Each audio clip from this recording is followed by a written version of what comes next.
जय जिने जय जय जिने हाथ जोड़िए। नमो अरहंताणं नमो सिद्धाणं नमो आयर्याणं नमो अजायाणं नमो लोय सव्वसावोणं मंगलं भगवान् वीरो मंगलं गौतमो गणी मंगलं कुन्दकुन्दाद्यो येनधर्मोऽस्तु मंगलं सर्वमङ्गलमाङ्गल्यं सर्वकल्याणकारकं प्रदानं सर्वधर्माणां जयनं जयतु शासनम्।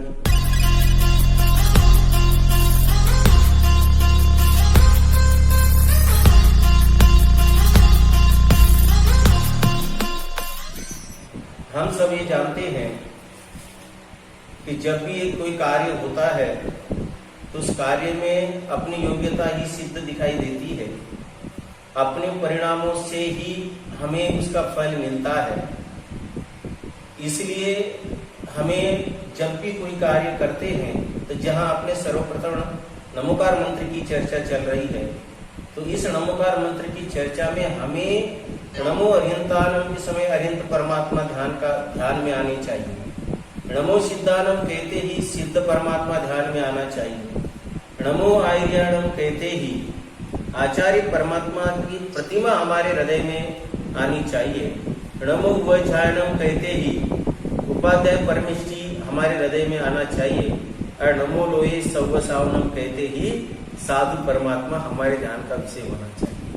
ये छोटे छोटे प्यारे प्यारे बच्चे जब आगे दिखाई देते हैं तो बहुत अच्छा लगता है कि देखो इस पंचम काल में और ऐसे निकृष्ट काल में भी यह सारे छोटे छोटे जीव इस आत्म तत्व की बात सुनने समझने के लिए तत्पर है। और इसलिए वास्तव में सारे जगत को ये लग रहा है कि पाप का समय है। लेकिन मैं आपसे प्रश्न करना चाहता हूँ, प्रतीक बताओ, ये पाप का उदय है क्या पुण्य का उदय है? प्रतीक बताओ, अभी पाप का उदय चल रहा है क्या पुण्य का उदय? प्रतीक बोलो, जो समझ। पुण्य का उदय। बहुत बढ़िया। पाप का उदय नहीं है, हम सबका पुण्य का उदय चल रहा है।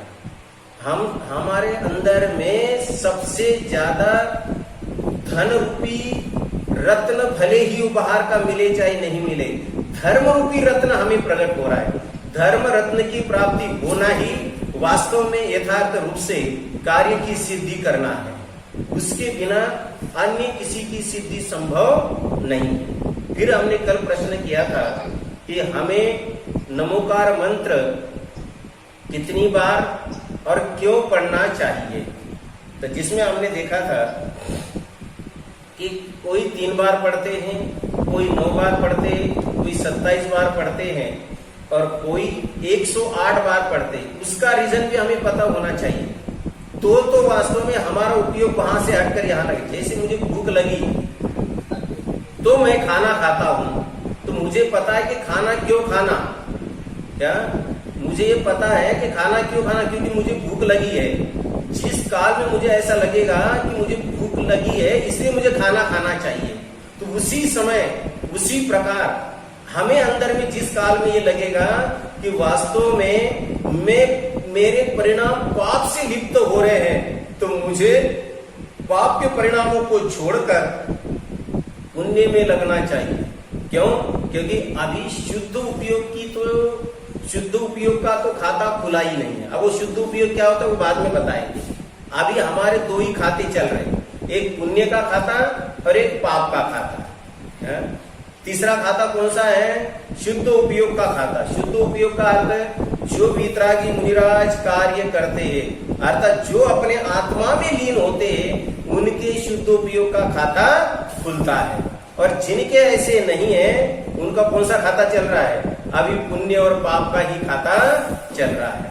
तो अब पुण्य और पाप का खाता, तो अब वो दोनों हमारे हाथ में है कि हमें पुण्य कमाना है कि पाप कमाना है। तो ये अपना परिणाम, क्योंकि मैं अपने परिणामों का करता हूं, मैं परद्रव्य का करता नहीं हूं, तो मैं अपने परिणामों को अपने परिणामों में लगाकर अपना कार्य कर सकता हूं। ठीक है, तो वो भी रीजन पता होना चाहिए। यदि रीजन हमें पता है तो हम वास्तव में इस पंच परमिष्टि का निरंतर ध्यान करेंगे। अन्यथा लगेगा कि भाई जब मंदिर में जाते हैं ना तभी 9 बार नमोकार मंत्र बोलना है? यहाँ तो पंच परमिष्टि का स्मरण तो प्रतिपल, एक समय भी पंच परमिष्टि को भूलना योग्य नहीं है? भले ही हम मुंह से न कहे, लेकिन हृदय में तो पंच परमेष्टि सदा विराजमान होना चाहिए। पार्श्वनाथ भाव जी, निरंतर याद रखना। भले ही सोते हैं, उठते हैं, बैठते हैं, भोजन करते हैं, समझ में? पंच परमिष्टि का स्मरण, पंच परमिष्टि के ध्यान के लिए कोई भी ऐसा समय नहीं कि जिस समय कहे कि साहब इस समय हम पंच परमिष्टि का स्मरण करें या नहीं करें। प्रतिपल, एक समय भी ऐसा नहीं है कि जिस समय हम ये कहें कि साहब इस समय हमें नहीं करना चाहिए, सदा करना चाहिए। समझ, सदा है? तो उसके लिए हमने कल प्रारंभ किया था कि हमें 3 बार नमोकार मंत्र क्यों बोला जाता है? 3 बार नमोकार मंत्र क्यों बोलते हैं? कौन बताएगा? आज जो श्रावणी है क्या? श्रावणी है? हाँ, देखो आप सब जिसके कैमरे खुले होते हैं और जो बच्चे अपना नाम लिखेंगे उनको मैं बुलाऊंगा, समझ में ना? श्रावणी नहीं है तो नहीं बुलाऊंगा मैं उसे। हाँ चलो, केटू बोलो। केटू, हमें 3 बार नमोकार मंत्र क्यों बोलना चाहिए?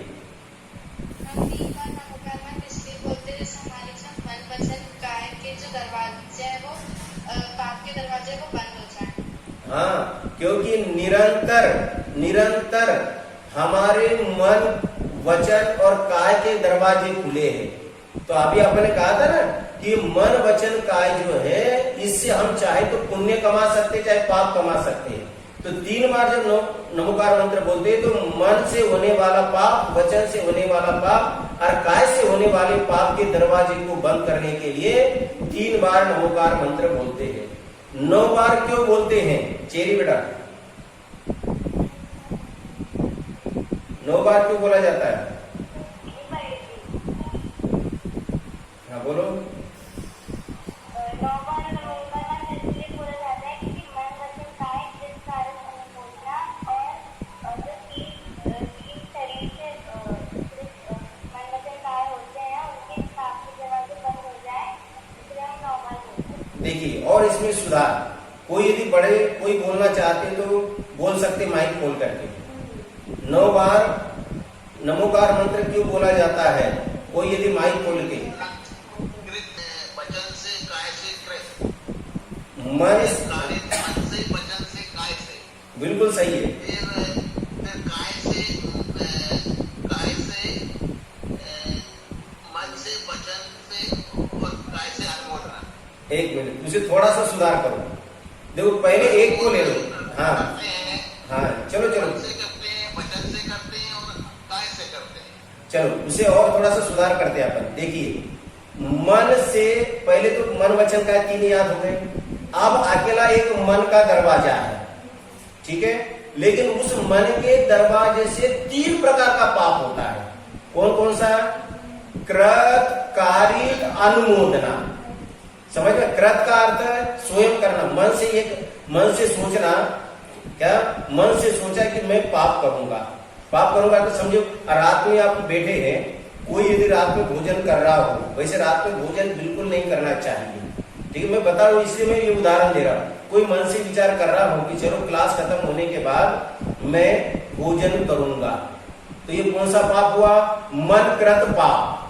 किसी ने कहा कि चलो मैं दूसरे को भी भोजन कराऊंगा, तो ये क्या हो गया? मन कारित पाप। कौन सा पाप? मन कारित। कारित का अर्थ दूसरों से करवाना, कृत का अर्थ स्वयं करवाना। और कोई तीसरा है, देखिए चलो चलो कोई बात नहीं, कोई भूखे नहीं होना चाहिए, रात में भी खाना खा लो। तो ये कौन सा हो गया? मन अनुमोदना वाला पाप। यानी खुद ने भोजन नहीं किया तो भी उसका पूरा पूरा पाप लगा। याद रखिए, मैंने कल इससे एक उदाहरण दिया था, ये प्रमाण वाला उदाहरण दिया था मैंने, जो जिनागम में उदाहरण है उसका, कि भैया जो अनुमोदना करता है उसे भी उतना ही पाप लगता है जितना कृत है, अर्थात जितना खुद पाप करता है। कारित वालों को जितना पाप लगता है उतना ही कारित वालों को लगता है, उतना ही अनुमोदना वालों को भी लगता है। कृत, कारित, अनुमोदना तीनों का फल बराबर होता है, यही बात याद रखना। तीनों का फल, ऐसा नहीं है कि साहब मैंने तो नहीं किया है लेकिन दूसरों से करवाया। अपन कई बार ऐसे कई पाप करते हैं, क्या अपन कहते भैया वो सांप है, मैं तो नहीं मारूंगा क्योंकि मैं जैन हूं। तो मैंने क्या कर दिया कि नौकर को बुलाया, यार वो सर्प है उसे मार दे। तो पाप किसको लगेगा? मुझे क्या लगता है कि मुझे नहीं पाप लगेगा, उसने मारा तो उसे लगेगा। कि बताया किसने? कि मैंने बताया, मैंने रास्ता बताया पाप करने का। तो पूरा पूरा पाप हो सकता है नौकर को 1% भी न लगे, लेकिन मुझे 100% लगे। क्यों? नौकर तो चाह रहा था बेचारे क्यों मार रहा है फालतू, नौकर को क्यों, नौकर सोच रहा है क्यों मैं फालतू मारूं। लेकिन क्या करे, मालिक का आदेश है, तो मालिक का आदेश है इसलिए मुझे मानना पड़ेगा, इसलिए वो कभी कभी पाप करता है। तो पता चला कि उसके अंदर में तो करुणा है, तो उसे तो पाप नहीं लगेगा, लेकिन मैंने जो न मारते हुए मैंने जो उपदेश दिया, आदेश दिया, उससे मुझे पूरा पूरा पाप। इसलिए मन से कृत कारित अनुमोदना 3, वचन से कृत कारित अनुमोदना 3, 6, और काय से, काय अर्थात शरीर से, समझ, शरीर से कृत कारित अनुमोदना, ये हो गए 3, 3, 6 और 3, 9। ये 9 पाप के दरवाजे हैं, और इन 9 पाप के दरवाजे को बंद करने के लिए 9 बार नमोकार मंत्र बोला जाता है। ठीक है, 27 बार क्यों बोला जाता है? अब ये नया आ गया 27 बार। अब इसमें और 3 चीजें होती है। सौरंभ लिखिए, सबके पास डायरी होना चाहिए, पेन होना चाहिए तो समझ में आएगा। गूंगे परिवार कह रहे कि हमारे इसमें केवल एक जन लिख रहे, बाकी सब हम सुन रहे। अकेले हमारी ताई भोजन करेगी, बाकी कल ताई, बाकी किसी को नहीं देना भोजन, आप भोजन करना, इन सबके पेट भर जाएंगे। ठीक है ना? मुझे दिखाई दे रहा कौन लिख रहा है? हमारे गूंगे परिवार तो बढ़िया है। सबको प्रतीक कहाँ है तेरी कॉपी, पेन कॉपी कहाँ है? मतलब मैं सुन रहा मम्मी लिख रही है, मैं तो सुनूंगा, उनका पढ़ूंगा, ऐसा नहीं था। आप खुद को एक बार लिखोगे ना पूरा याद हो जाएगा। ठीक है, चलो। तो क्या कहा? पहला है सौरंभ, सौरंभ, स के ऊपर बिंदी, सौरंभ। दूसरा है समारंभ, सौरंभ, समारंभ, और तीसरा है आरंभ। सौरंभ, समारंभ और आरंभ, ये क्या 3 चीजें हैं? सौरंभ का अर्थ जैसा अभी अपन ने कहा था, मन से सोचा था मैंने कि मैं रात में भोजन करूंगा, तो मैंने क्या किया कि मन से ये विचार किया कि क्या बनाना है, क्या बनाना है। तो जो बनाने का विचार कर रहा हूं वो क्या हो गया? सौरंभ, कि चलो आज मुझे ये बनानी, खिचड़ी बनानी है कि रोटी बनानी है कि पराठा बनाना है कि ये बनाना है, उसकी सारी मैं दिमाग में योजना बना रहा हूं, वो है सौरंभ। फिर समारंभ, कि जो मैंने दिमाग में योजना बनाई थी उसके सारे सामग्री इकट्ठा करना। सामग्री क्या करना? इकट्ठा, यानी बर्तन लाया, कुकर लाया, उधर से आटा निकालना, किचन में पहुंचना, ये क्या हो गए? उसकी तैयारी इक्वल टू समारंभ। ठीक है, और फिर रोटी बनाने का काम चालू कर देना, गैस पर कुकर रख देना, उसका नाम है आरंभ। आरंभ का अर्थ शुरुआत, या उसके बाद खाना खाना चालू कर देना, वो क्या हो गया? आरंभ। तो सौरंभ, समारंभ, आरंभ। दोबारा देखो, उन सब की तैयारी करना मन में तैयारी करना उसका नाम सौरंभ। फिर काय से सारी की सारी एकत्रित करना, सारी चीजें इकट्ठा करना, उसका नाम समारंभ। और तैयारी प्रारंभ कर देना, कार्य प्रारंभ कर देना। यदि भोजन बनाने का कार्य तो भोजन बनाना, भोजन खाने का है तो भोजन करना, सारे पे लगा लेना कि जैसे मैंने भोजन करना है तो ये मैंने सोचा, फिर मैंने थाली ली, ये क्या हो गया, थाली लेना, गिलास भरना, ये हो गया समारंभ। और फिर थाली लगाकर खाना चालू कर देना, उसका नाम आरंभ है। तो जो हमने 3 भेद किए थे, आप देखिए, अब वो 9 से 3 का गुना करो, प्रति कितने हो जाएंगे, 9 से 3 का गुना करो 27, लिपि दीदी 27, तो 27 जो हमारे पाप के दरवाजे उसे बंद करने, तो ये कैसे होते, मैं एक पे केवल घटित कर रहा हूं, बाकी 27 आप लागू करना। मन से, पहले मन कृत समारंभ, मन कृत सौरंभ, मन कृत समारंभ, मन कृत आरंभ। कितने हो गए, 3। फिर मन कारित, ध्यान से सुनना, मन कारित सौरंभ, मन कारित आरंभ, मन कारित समारंभ, फिर आरंभ। यानी कृत के 3 हो गए, कारित के 3 हो गए, और अनुमोदना के 3 लगाओ। क्या, मन अनुमोदना सौरंभ, मन अनुमोदना समारंभ, मन अनुमोदना आरंभ। तो मन से कितने हो गए, मन से हो गए 9 सेंटेंस। उसी प्रकार आप वचन लगाओ, मन को हटाओ, उसकी जगह वचन के लगाओ, तो वचन के 9 हो जाएंगे। फिर काय से 9 हो जाएंगे, काय लगाओ, काय से 9 हो जाएंगे, तो 9 किया 27। तो ये 27 पाप के दरवाजे हैं। तो इस 27 पाप के दरवाजे को बंद करने के लिए मैं 27 बार नमोकार मंत्र बोलता हूं। आगे समझ में, 27 बार। अब 108 बार, कितनी बार, 108 बार क्यों बोला जाता है? तो 108 बार ये ऐसे नहीं बोला जाता है, मेरे अंदर में प्रतिपल 4 कषायें चल रही है। कितनी कषायें? 4। कौन कौन सी? क्रोध, मान, माया, लोभ। कितनी चल रही है? क्रोध, मान, माया, लोभ। इनके ही वशीभूत होकर मैं पाप कर रहा हूं। हम जितने भी पाप होते हैं ना, वो पाप किसके वशीभूत होकर? एकमात्र कषाय के वशीभूत होकर ही जीव पाप करता है। जो कषाय को जीत लेता है वो कभी पाप नहीं कर सकता है। हमारे वीतरागी मुनिराज कषायों को जीते हुए हैं, इसलिए देखो हमारे मुनिराज की एक एक क्रिया है, मुनिराजों की एक एक क्रिया देखो, उन्होंने कषायों को जीत लिया है, इसलिए हमारे मुनिराज पानी में से नहीं चलते। उन्होंने कषायों को जीत लिया है, इसलिए वे हरियाली के ऊपर से, हरे पत्ते के ऊपर से, हरी घास के ऊपर से नहीं चलते हैं। हमारे वीतरागी मुनिराज कषाय को जिन्होंने जीत लिया है, इसलिए रात में बोलते नहीं, रात में चलते नहीं। हम चाहकर भी रोक नहीं पाते, क्यों नहीं? क्योंकि हमारे अंदर में कषाय है। कषाय के वशीभूत होकर मैं सारे पाप कमा रहा हूं। तो 27 इंटू 27 को 4 से गुना करो, लिपि दीदी कितने हो जाएंगे? आ गया? उत्तर आ गया। कितने? 108।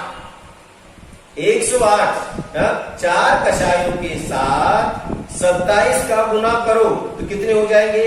108। समझ में ना? तो 108 यानी एक के साथ 27 है। एक कषाय, जैसे मैंने 9 सेंटेंस आपको बताया ना, अब 9 सेंटेंस को 4 क्रोध के साथ 9 बनाओ, ठीक है? उसके साथ क्रोध, मान के साथ, माया के साथ, इसके साथ, ऐसे 27 क्रोध के बनेंगे, 27 मान के बनेंगे, 27 ही माया के बनाएंगे और 27 ही लोभ के बनाएंगे। इस प्रकार 108 पाप के दरवाजे हैं और उन 108 पाप के दरवाजे को यदि बंद करना हो तो हमें 108 बार नमोकार मंत्र पढ़ना चाहिए। अब यह हमारे ऊपर है। अब मैं क्या चाहता हूं, कितने पापों के दरवाजे बंद होना चाहिए? बबन राम मामा आज आले, बबन राम मामा 4 दिवसानंतर आवाज आ क्या? कहां गए? पहले तो थे। देखिए, यानी 108 ये पाप के दरवाजे, इन 108 पाप के दरवाजे को यदि बंद करना हो तो 108 बार नमोकार मंत्र